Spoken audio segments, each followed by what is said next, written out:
ॐ तव कथामृतं तप्तजीवनं कविभिरीडितं कल्मषापहं श्रवणमङ्गलं श्रीमदाततं भुवि गृह्णन्ति ये भूरिदा जनाः। प्रभु, तुम्हारी लीला कथा अमृत स्वरूप है। ताप तप्त जीवों के लिए तो वह जीवन स्वरूप है। ज्ञानी महात्माओं ने उसका गुणगान किया है। वह पाप पुण्य को हरने वाली है।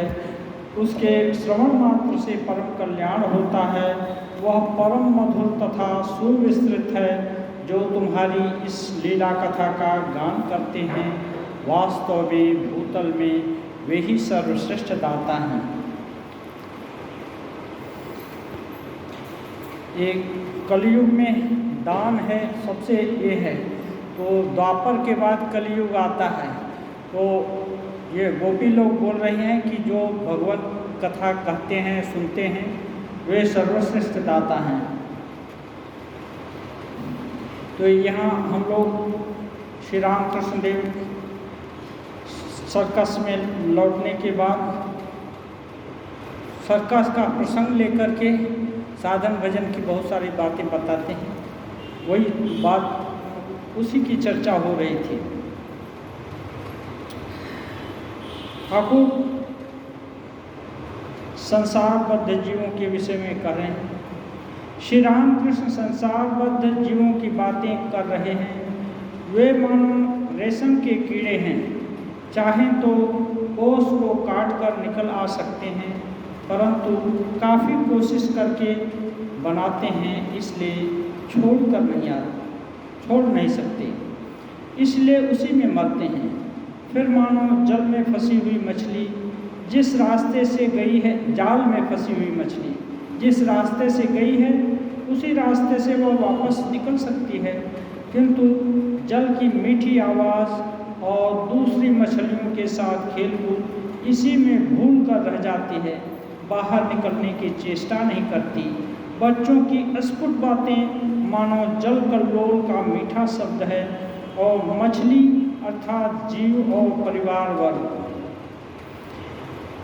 परंतु एक दौड़ से जो भाग जाते हैं, उन्हें कहते हैं मुक्त पुरुष।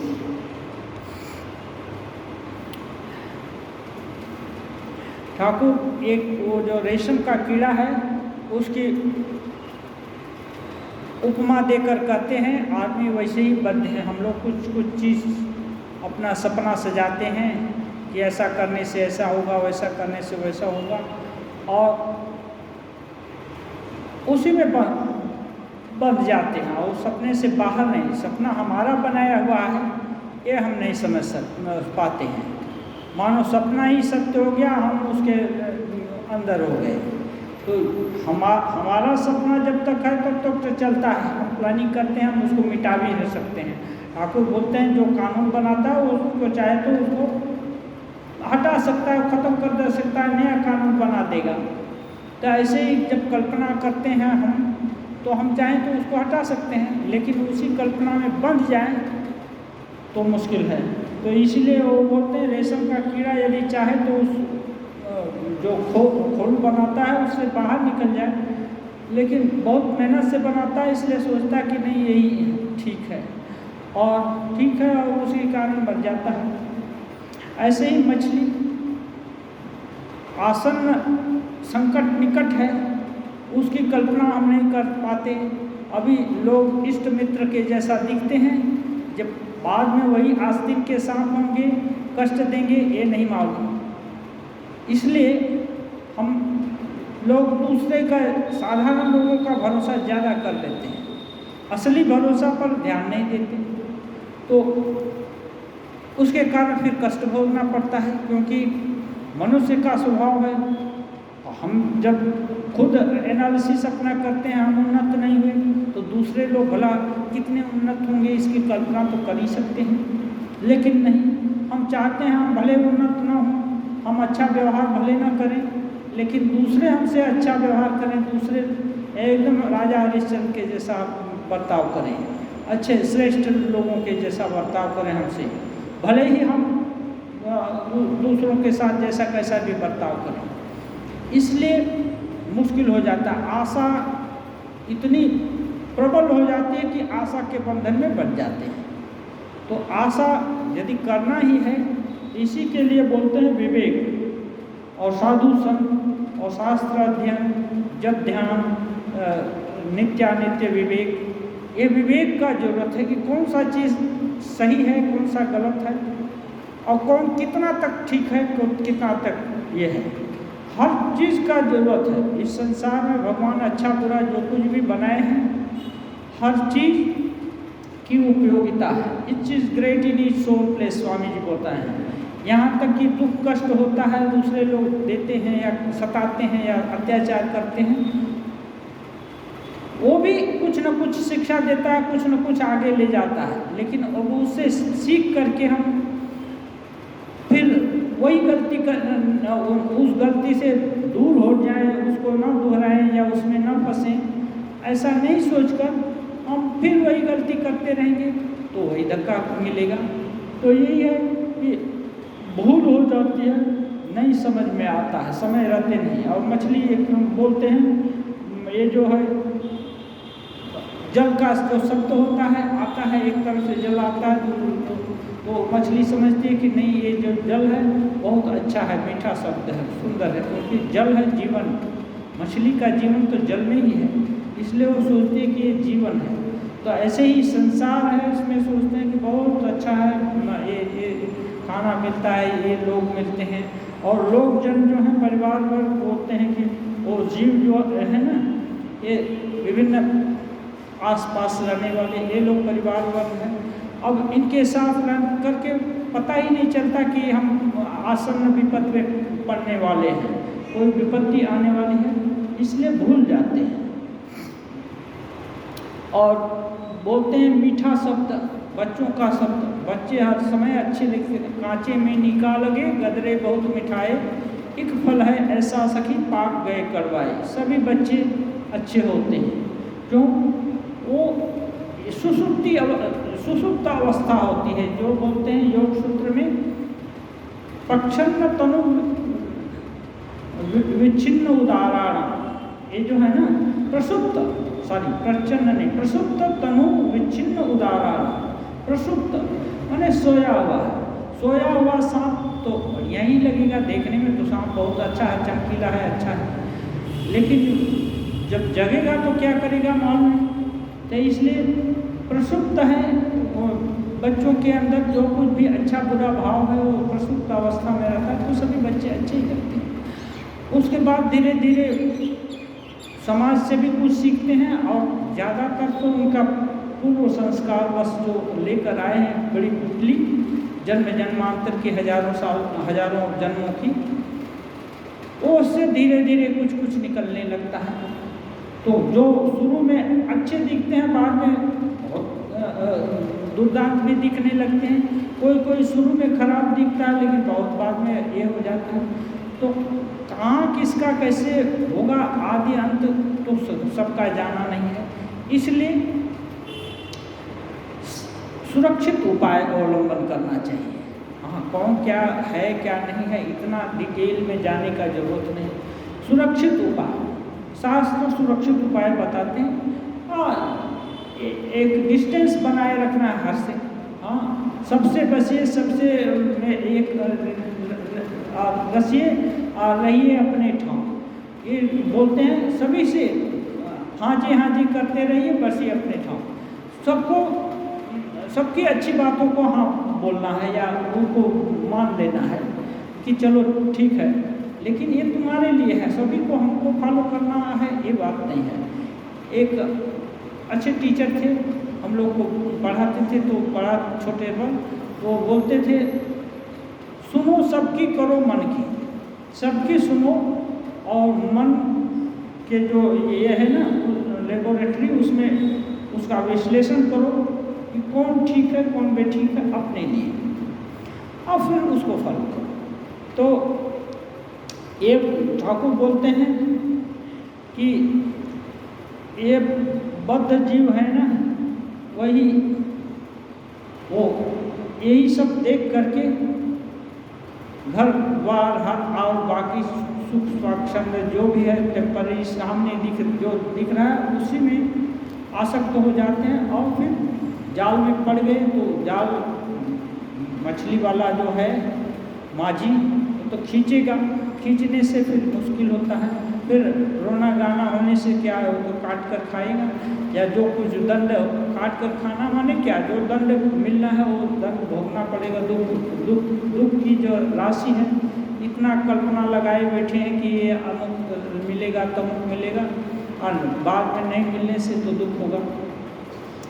इसलिए ठाकुर बोलते हैं कुछ लोग हैं जो कि उसको दृष्टि बहुत तीक्ष्ण होती है, वो दूर से ही भी देख करके दस जो चीज़ हो रहा है घटना उसको उसका साफ समझ में आ जाता है क्यों हो रही है। जैसे कथा हो रही थी, विभिन्न पंडित लोग हैं ना शास्त्र व्याख्या करते थे जलसे में, विभिन्न जलसे में गदाई जाते थे, सुनते थे, तो उनका तर्क वितर्क भी सुनते थे। कभी कभी लड़के टिटकारी भी करते हैं, जोर से चिल्ला रहे हैं लोग तो उनका मिमिक्री भी करते, कभी ये भी करते, लेकिन लक्ष्य किया कि क्यों ऐसा हो रहा है। यहाँ रंगमंच सजा हुआ है तो यहाँ तो आनंद की लहर दौड़नी चाहिए और वहाँ ये गर्मा गर्मी हो रहा है कथोपकथन में, ये सब क्यों हो रहा है। तो उनको पता चला, छोटा लड़का एनालिसिस करके देख रहा है कि नहीं एक और बढ़िया जो धोती मिलेगी ना और ज़्यादा प्रणाम में ये मिलेगा, गिफ्ट मिलेगा, उसके लिए ये सब झंझट का किया जा रहा है। इसके तब उसको सार हुआ कि पंडिताई का, उसको समझ में आया पंडिताई का इतना ही मतलब है। इसको बोलते हैं विवेक। कोई उस लड़की को बताने नहीं गया कि यार ये क्या हो रहा है।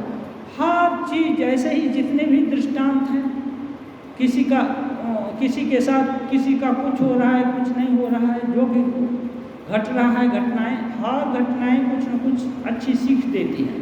अब कोई आग में जला झुलस गया, फिर हम भी ऐसा कोशिश करना चाहिए ना कि हम नहीं जलें, हम नहीं तो हम भी झुलसेंगे। अब नहीं मानते, उधर जाएंगे तो झुलसेंगे। तो ये सब घटनाएं सिखाती हैं कि सतर्क हो जाओ। तो ठाकुर बोलते हैं कोई एक दो होते हैं जो भाग जाते हैं।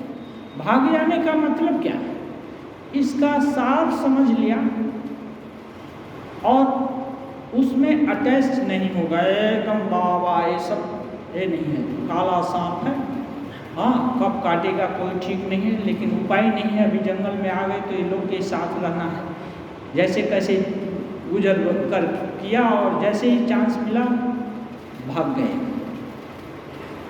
एक ऐसी कोई ऐसे घटना हुई है अभी, तो वो घटना यहाँ बोलना कितना ये होगा। जैसे धरिए एक कम्युनिटी, वो हिंदुस्तान पाकिस्तान का बंटवारा हुआ, उस समय पूरा कोई तो पूरा ही पाकिस्तान में तो पूरा एक कर दिया, क्या बोलते हैं, चेंज कर दिया। तो अब जब चेंज हो गया, उसके घर द्वार के लोगों को मार दिया गया, सब कुछ कर दिया गया, तो फिर क्या करेगा। अब अकेला चना भाड़ क्या पड़ेगा, तो वही ड्रेस पहन करके उसी ड्रेस में रहने लगा एक आदमी। लेकिन वो घर के अंदर अपना ही जो पहले का भाव था वही अपना था। तो घर भीतर में क्या है कौन देखता है, बाहरी ड्रेस तो सब लोग देखता है ना, लोग बाहर देखकर, तो बाहर में ऐसा करना चाहिए जिससे दूसरों को उत्तेजना कम हो, ना हो, दूसरों के उद्वेग का कारण न हो। भीतर में अपना भाव अच्छा जो है या जो अपना है उसको पोषण करना चाहिए। क्या दिक्कत है। इसलिए दूसरे से बचकर रहने के लिए बाहर में तो ठाकुर बोलते हैं ठोस करो। हाँ, सांप को जो ब्रह्मचारी सिखा गया कि मैं तो दूसरों को काटने के लिए मना किया, लेकिन छोबल ठोस करने के लिए तो मना नहीं किया। इसलिए बाहरी आचरण बाहरी परिस्थितियों के अनुसार होना चाहिए, लेकिन भीतर का चीज़ तो यथावत होना चाहिए, जैसा विवेक बुद्धि से अच्छा निर्धारित किया जाता है। तो ये है, जो लोग को मालूम हो गया कि यही चीज़ है संसार का, ये साफ है, इसका वो है, जब तथ्य सही मालूम हो गया तो उसमें लिप्त नहीं होता, फिर सब कुछ करेगा। अब वो आदमी जो कि अभी वहाँ फंस गया, वो सब कुछ वही रीति रिवाज अपना रहा है, लेकिन घर में जब आता है तो क्या है, क्या करेंगे, उपाय ही नहीं है, नहीं तो फिर मार दिए जाएंगे। तो इसलिए हर चीज़ रिजिड बनने से नहीं होता है, थोड़ी फ्लेक्सिबिलिटी तो होनी ही चाहिए कि ठीक है, दूसरों को जिससे मेरे कारण उद्वेग न हो, ऐसा उपाय करना है। गीता में भी भगवान बोलते हैं, यस्मान नो द्विजते लोको लोकान नो द्विजते चया, जिससे लोग किसी को देखकर ऐसे ही ये हो जाती, नाराजगी हो जाती है, या कि ऐसा करेगा, वैसा करेगा, ऐसा ये करेगा, तो जिसको देखकर किसी को भय नहीं हो, या उद्वेग का मतलब टेंशन में ना आ जाए कि ऐसा क्या कर देगा, और उस आदमी को देखकर, दूसरों को देखकर भी उसको उद्वेग ना हो कि दूसरे हमको क्या कर देंगे, या क्या नहीं बोलेंगे, या हमारे विषय में क्या सोचेंगे, या क्या कहेंगे, या कैसा बर्ताव करेंगे। ऐसा आदमी स्थित प्रज्ञ होता है, माने उसकी प्रज्ञा है, स्थिर हो गई है, जिससे कोई है ना उसको अच्छा स्थित प्रज्ञा आदमी मानते हैं, जिससे कोई नहीं है, हाँ तस्य प्रज्ञा, जो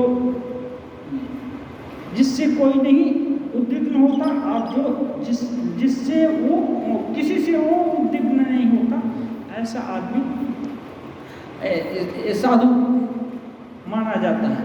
तो क्या है, जब ऐसी अवस्था आ गई तब तो साधन भजन करेंगे, हर समय दूसरे का चिंतन करते रहेंगे तो भगवान की और आत्मा परमात्मा की बात कब याद करेंगे। इसलिए ये जो जागतिक चीज़ है, इसमें मिनिमम समय दे करके इसको हासिल कर लिया और समझ लिया कि इसका इतना ही मूल्य है, इतने दिन के लिए ही है, ये संसार कितना है, अधिक से अधिक 100 साल कोई जिएगा, इससे ज़्यादा दिन तो रहेगा नहीं, फिर तो कहीं ना कहीं जाना ही पड़ेगा। सब लोग गया तो हम क्या अमर हो जाएंगे? कोई नहीं अमर होगा, लेकिन फिर इन लोग हमारे तो परमानेंट साथी नहीं है, फिर क्यों इनमें आसक्त होना है? जितने दिन के लिए जिसके साथ बर्ताव है, जैसे नौका में जाते हैं, बस में जाते हैं, सबके साथ थोड़ा हंसी दिलगी भी होती है और एक दूसरे का ख्याल भी रखते हैं। हाँ, और सभी लोग चाहते हैं कि बस का चक्का पंचर ना हो जाए, बस एक्सीडेंट ना हो जाए, सभी लोग एक ही मत के हैं। लेकिन जैसे ही बस डेस्टिनेशन पर आई अपने, तुरंत उठकर भागते हैं। ऐसे ही यहाँ से भी जाना पड़ेगा, तो जाना ही जब पड़ेगा तो फिर इसमें आसक्त क्यों हूँ? ये चीज़ कम लोग समझ पाते हैं। जो ये समझ पाता है फिर वो मुक्त है, वो भाग्य, हाँ उसको बोलते हैं वो मुक्त पुरुष है, उसको रोक कोई नहीं सकता है, सबके साथ रहेगा लेकिन अपना एक कुछ ऐसा सुना है, अभी कहाँ तक सही कहाँ है, कुछ ये योग साधना में कुछ ऐसा ये योगिनी लोग हुई हैं, हाँ महिला में भी पुरुष में भी होते हैं, और लोग विभिन्न तरह का एक साधना करते हैं। वो साधना थोड़ा विभत्स है, लेकिन वो अपना साधन सिद्ध करने के लिए अपने पति बच्चे तक को बलि दे सकती है, उनको कोई माया नहीं होता, क्योंकि उसके अंदर वो ये भाव है कि यही जगत सत्य नहीं है, बल्कि उसके साधना का जगत उसको और ज़्यादा रियल मालूम होता है। ऐसा हम एक घटना सुने थे, एक रामकृष्ण ठाकुर करके अपने वहाँ ईटानगर में एक नहीं आलम में एक थी, ऐसी घटना सुनी थी। तो जादू टोना करके मरा दिया, बच्चों को मरा दिया, और वो जा करके उनको यदि अब घात मृत्यु होती है तो उसको गाड़ते हैं लोग, या तो पानी में बहाते हैं, उसको जलाते नहीं हैं, तो उसको गाड़ दिया लोग। रात को जाकर के साधना करती हैं। वो दो योगिनी औरतें साधना करती हैं और फिर उनको जिलाती हैं, खिलाती हैं, पिलाती हैं, सब कुछ करते हैं, फिर गड्ढे में डाल देती हैं। ऐसे ऐसे किया। फिर कोई शौच के लिए गया था भोर में एकदम रात को, उसको नहीं मालूम कि 4 नहीं बजा हो, 1:30-2 बजे ही चला गया। तब देखा तो आकर गांव में एक करके गांव वाले जाकर और बहुत सारा रूढ़ व्यवहार करके वो पिटाई भी किए, सब किए और दल बनाकर कोई लड़कों को लेकर भाग गया, कोई इसको, और लड़के अभी बचे हुए थे। जब हमको घटना बताए आज से 15-16 साल पहले, तो घटना ये है। तो दुनिया में बहुत सारा चीज़ है ये तो स्वामी जी बोलते हैं जिसको अतीन्द्रिय एक भूत देख लिया या ऐसी सत्ता हो गया, उसको ये सत्ता जो है हमारी जागतिक सत्ता ये रियल नहीं मालूम होती। तो रियल नहीं मालूम होती तो इसका मतलब सबको कष्ट देना है। कष्ट देंगे तो अपने भी कष्ट, हर क्रिया का प्रतिक्रिया होता है। कष्ट देना अब कहाँ से ये रियल हो गया? ये तो नहीं है ना। ये एक साधना करने के लिए दूसरे को कुर्बान कर दिया कि हर लाइफ का एक तो एक क्या है प्रयोजन है। तो ये नहीं कि अपने स्वार्थ के लिए दूसरे को कुर्बान कर दिया। लेकिन ये है कि जिनको अतीन्द्रिय जगत का ध्यान आ गया है, होश हो गया है, उनको ये जगत नित्य नहीं मालूम पड़ता। आज भी है साधारण, वो लोग तो इतने ब्रह्मज्ञानी नहीं थी, लेकिन उन लोग को भी ऐसा ज्ञान हो गया है। लेकिन साधारण लोग को होता नहीं, साधारण लोग की माया जाती नहीं है। हाँ, तो इसलिए जो दासी के जैसा ठाकुर बोलते हैं, दासी के जैसा यदि जान गया कि नहीं ये तो कई दिन के लिए है, अपना घर अलग है, तो इसमें आसक्त नहीं होगा। सबके साथ अच्छा व्यवहार करेगा, लेकिन आसक्त नहीं होगा, तब काम बन जाएगा। तो हाँ, ठाकुर वही गाना गाते हैं, एमनी महामाया माया। भावार्थ उसका है हिंदी में, महामाया की विचित्र माया है, कैसा मोह जाल फैला रखा है, जिनके प्रभाव से ब्रह्मा विष्णु भी अचैतन्य हैं, फिर जीव की तो बात ही क्या।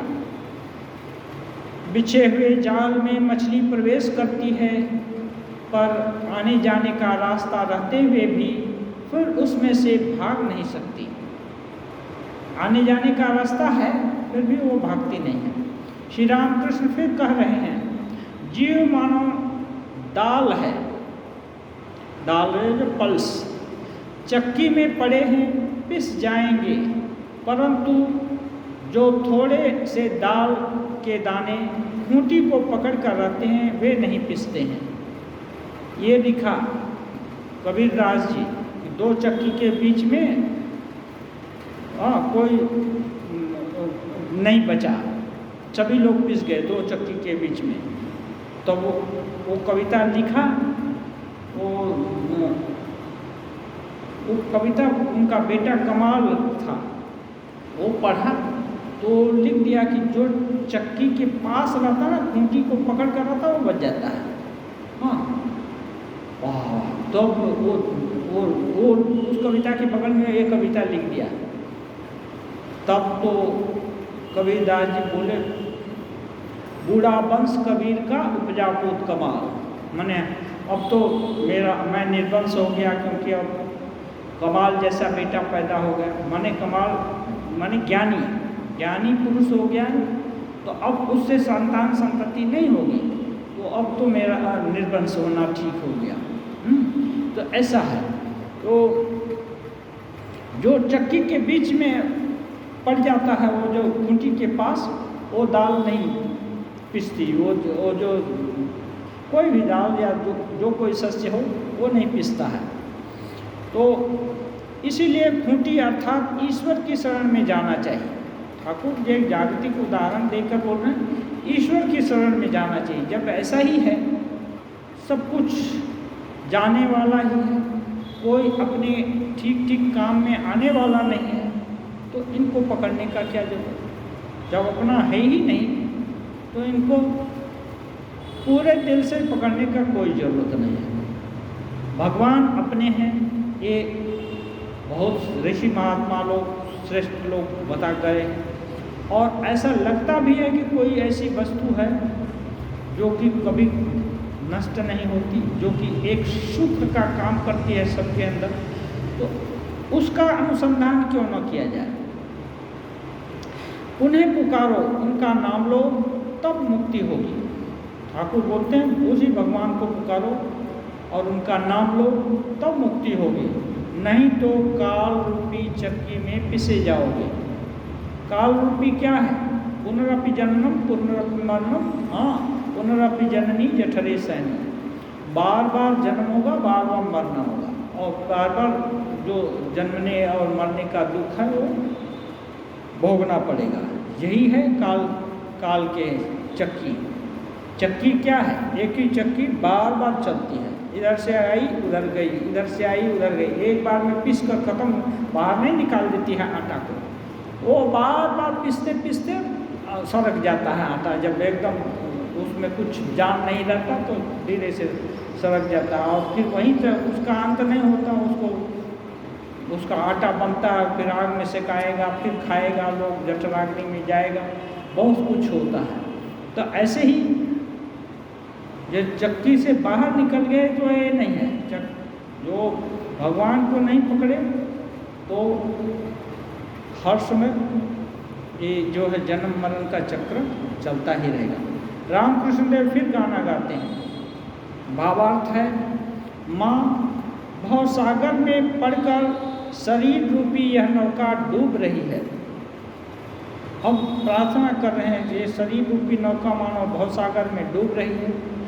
हे शंकरी, माया की आंधी और मोह का तूफान अधिक तेज हो रहा है।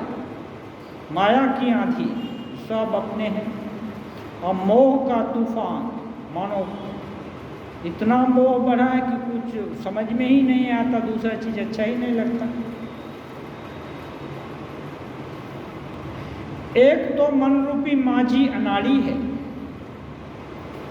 अनाड़ी माने कम बुद्धिमान, और उस पर 6 खेवैये गंवार है। इंद्रियां ये गंवार है, गंवार माने उनको और भी कम समझ है। आंधी में मझधार में आकर डूबा जा रहा हूँ, और उस पर भी आंधी चल रही है। आंधी ये है मोह का तूफान आंधी एक ही है। अब आंधी आ गई और नौका है अब डूबे तब डूबे हो रही है। भक्ति का डांड टूट गया। भक्ति क्या है? भगवान के ऊपर विश्वास टूट रहा है। श्रद्धा का पाल फट गया। श्रद्धा है कि नहीं भगवान है, हाँ वो रक्षा करेंगे, ये भी ये नहीं है। नाव काबू से बाहर हो गई। अब मैं क्या उपाय करूं?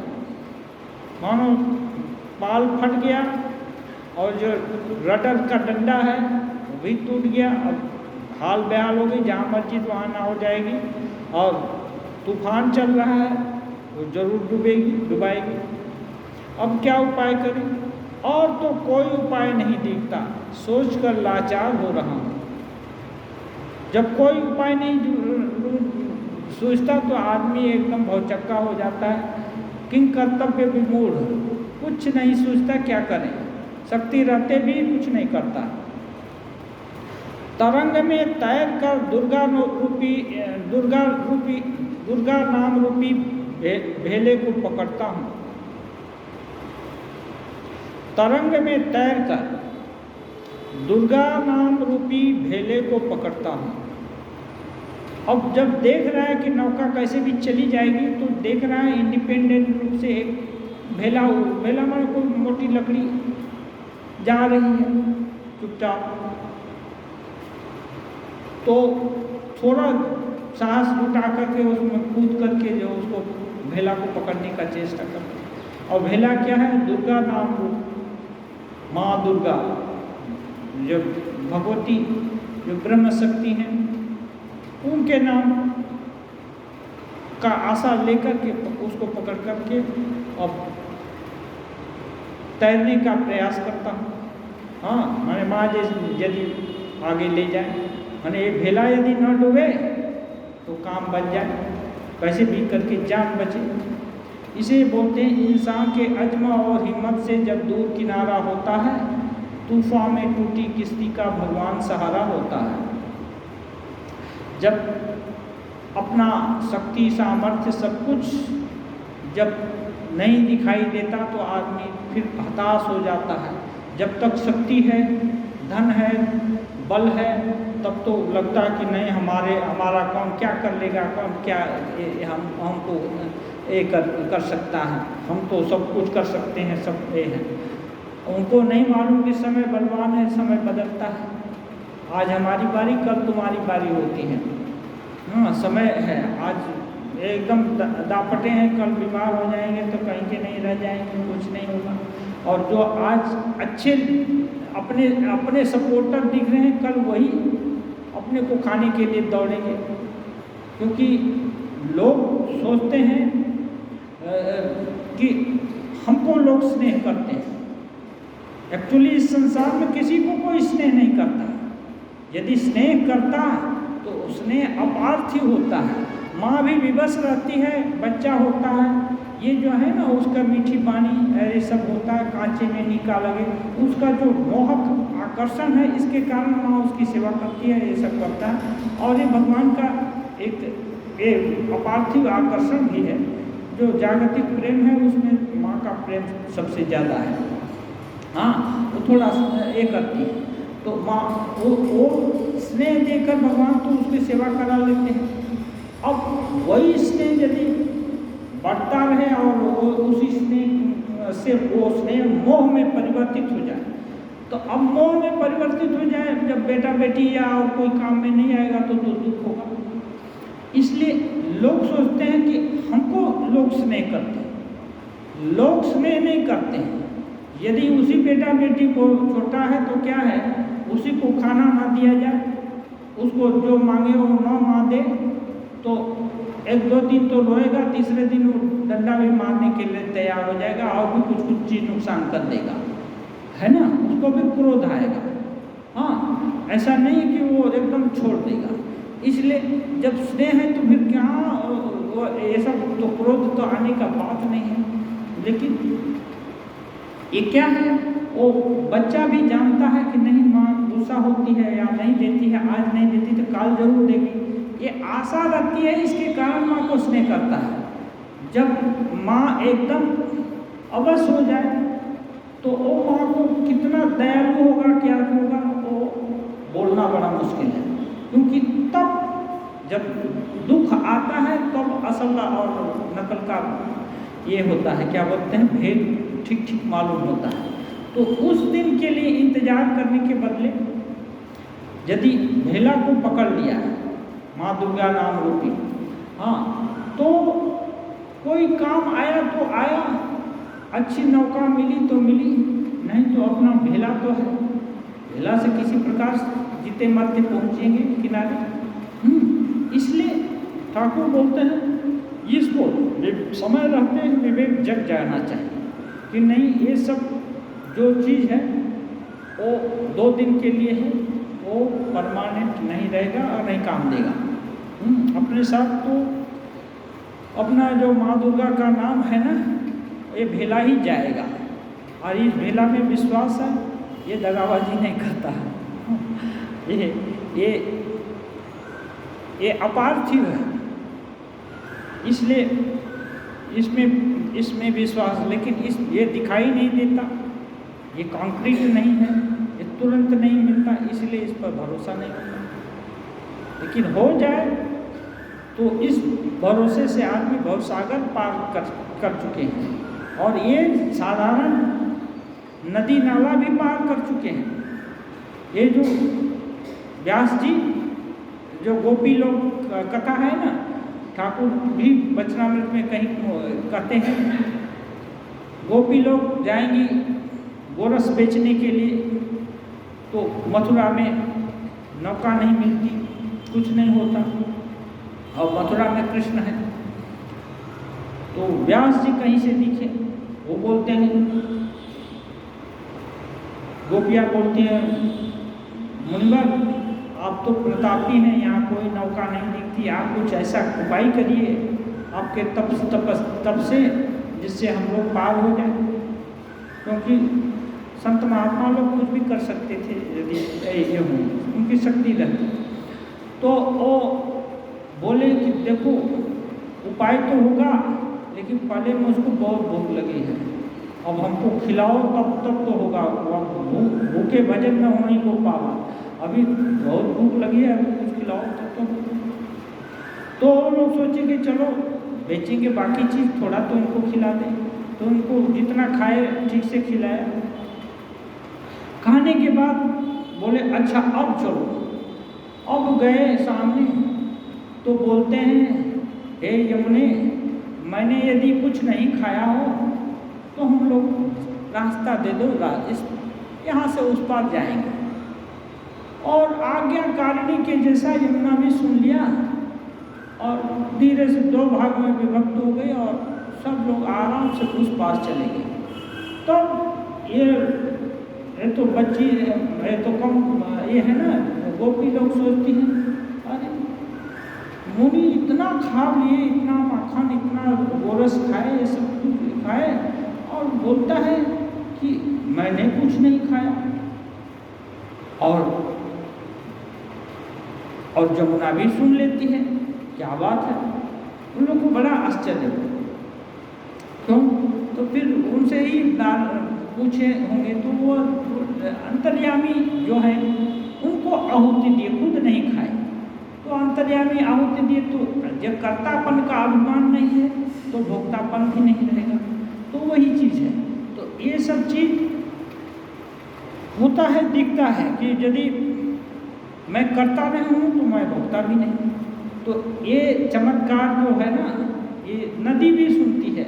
ऐसे ही मध्वाचार्य के जिंदगी में और एक जगह जा रहे थे, उफनती हुई गंगा नदी एकदम, और गुरुजी बोलता है, उनके बहुत सारे चेला साथ में हैं, गुरुजी बोलता है और हमारे साथ चलो। हाँ, मैंने वो कुछ प्रार्थना भी नहीं किए, बोले हमको फॉलो करो। और उफनती नदी में पैदल चलने लगे और इस पार से उस पार पहुंच गए। तो ऐसा जो महान पुरुष हुए हैं सिद्ध महात्मा लोग, उनका ये जो प्रकृति भी उनकी आज्ञा का पालन करती है या उनको रास्ता दे देती है, उनके साथ सरल व्यवहार करती है, क्योंकि वो जो चाहते हैं वही होता है। त्रैलंग स्वामी उल्टे वेग से नदी में तैरते थे, जो चाहते थे वही हो जाता था, और इसको वो सिद्धि नहीं समझते थे। वो मानते कि ये कोई भी अपने यौगिक पावर को यदि बढ़ा ले तो वो ये सब कर सकता है। तो ये सामर्थ्य सबके अंदर है, अब ना चाहे तो कैसे होगा। तो ये है, पकड़ना है इस भेले को, ये परमानेंट है, ये कभी नहीं जाने वाला है। स्त्री पुत्रों के प्रति कर्तव्य। विश्वास बाबू बहुत देर से बैठे थे, अब उठकर चले गए। उनके पास काफ़ी धन था, परंतु चरित्र भ्रष्ट हो जाने से सारा धन उड़ गया। चरित्र खराब हो गया तो बस सारा धन उड़ा दिया। अब स्त्री कन्या आदि किसी को नहीं देखते हैं। विश्वास बाबू कोई होंगे, उनका नाम नहीं दिए हैं। हाँ, ऐसे लोग को नाम देने से उनका तौहीन ही होगा। अब स्त्री कन्या आदि किसी को नहीं देखते। बलराम के उनकी बात उठाने पर श्री रामकृष्ण बोले। अब उनके जाने के बाद बलराम उनकी बात उठाए तो श्री रामकृष्ण बोले, वह अभागा दरिद्री है। अभागा है और दरिद्री है। पहले धनवान थे, अभी अभागा, अभी दरिद्र हो गए। गृहस्थ के कर्तव्य है, ऋण है, देव ऋण, पितृ ऋण, ऋषि ऋण, फिर परिवार वर्ग का ऋण। ऐसा नहीं है कि ये समझ लेने से कि ये आप में कोई नहीं है तो कोई छुट्टी हो जाएगी। सबका ऋण पूरा करने से तब छुट्टी होगी। तो ऋण पूरा, अब हम किसी से ऋण लिए हैं तो उसको बहुत स्नेह थोड़े करते हैं। ऋण चुकता किस प्रकार से किया जाए उसका कल्पना करते हैं, उसका उपाय करते हैं और उसका ऋण चुकता किए और फिर प्रणाम करते हैं, बाबू आपका ऋण पूरा हुआ है तो ये ले लीजिए, बस यही। और उससे एकदम प्रेम थोड़े होता है जिससे ऋण लिया है। तो ऐसा है यह कि अभी ऋण चुकाना पड़ेगा सबका। सती स्त्री होने पर उसका पालन पोषण, संतान जब तक योग्य नहीं बन जाते तब तक उनका पालन पोषण करना पड़ता है। सबका ये पालन पोषण करना होगा, सब उत्तरदायित्व तो निभाना पड़ेगा। साधु ही केवल संचय नहीं करेगा, साधु जो होगा वो संचय नहीं करेगा। ठाकुर पुथी में बोलते हैं, गांठरी ना बांधे पाखी आर दरवेश। पाखी और दरवेश, दरवेश माने साधु, और चिड़िया गठरी नहीं बांधती, और जहाँ मर्जी घोंसला बना के, जैसे चूहा है ना, बिल में अनाज भी यहाँ तहाँ से जत्र तत्र ले आकर स्टोर करते हैं, लेकिन चिड़िया कोई 10 दिन का खाना जुटा कर रखी हो ऐसा दिखाई नहीं पड़ता, और रोज जुटाएगी, रोज खा लेगी, खत्म कर देती है। साधु ही केवल संचय नहीं करेगा, पंछी और दरवेश संचय नहीं करते, वो वही बात, परंतु मादा पक्षी के बच्चा होने पर वह संचय करती है। बच्चे के लिए मुख से उठाकर खाना ले आती है, बच्चे को खिलाने के लिए मादा पक्षी खाना ले आकर खिलाती है। बलराम, अब विश्वास बाबू की साधु संग करने की इच्छा है।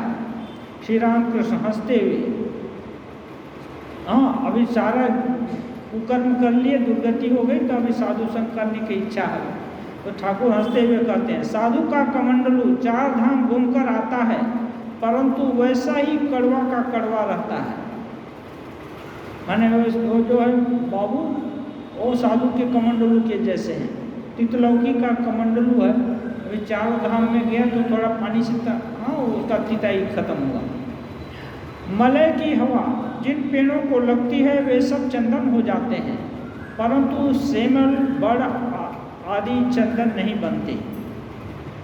सेमल का जो रुई होता है उसका, और बड़, ये सब चंदन नहीं होते। कोई कोई साधु संग करते हैं गांजा पीने के लिए, साधु लोग गांजा पीते हैं तो वहाँ जाने से गांजा मिलेगा, हाँ ऐसे भी है। साधु लोग गांजा पीते हैं, इसलिए उनके पास जाकर बैठते हैं, गांजा तैयार कर देते हैं और प्रसाद पाते हैं, तो इसके लिए भी जाते हैं। गांजा माने कोई कोई और दूसरी चीज़ भी मिल जाती होगी, सुविधा पाने के लिए जाते हैं, तो सुविधा पाने के लिए भी गए, तो वो तो साधु संग करना नहीं हुआ। साधु के पास गए तो कैसे भगवान की तरफ मन लगे, कैसे नित्य अनित्य का ज्ञान हो, कैसे असली चीज़ खोजने की प्रवृत्ति पैदा हो जाए, क्योंकि प्रवृत्ति के कारण ही तो हम लोग ये वो चीज़ ढूंढते हैं या अपने ढंग का चीज़ ढूंढ लेते हैं, लेकिन हम नहीं जानते। यदि हमारी विवेक युक्त प्रवृत्ति हो जाए तो हमारी दृष्टि पैनी हो जाने से हम जो अच्छा है उसी को देख पाएंगे। हाँ, जो जैसा चाहता है ना वो उसको वैसा ही चीज़ दिखाई देता है। किसी का खोया हुआ लड़का है तो जहाँ भी दिखता है कोई तो लगता है कि उसका ही बेटा आ गया। हाँ, तो ऐसा ऐसी भावना हो जाती है। तो यदि विवेक बुद्धि खुल जाए किसी की तो हर जगह उसको वस्तु माने क्या सही है, क्या ये है, क्या नित्य है, क्या अनित्य है, ये सब दिखाई देगा और धीरे धीरे वो भगवान की तरफ बढ़ेगा। ओम निरंजनम नित्यम अनंतरूपम भक्तानुकंपाधृत विग्रहम वै ईशावतारं परमेशमेड्यं तं रामकृष्णं शीर्षा नमामि।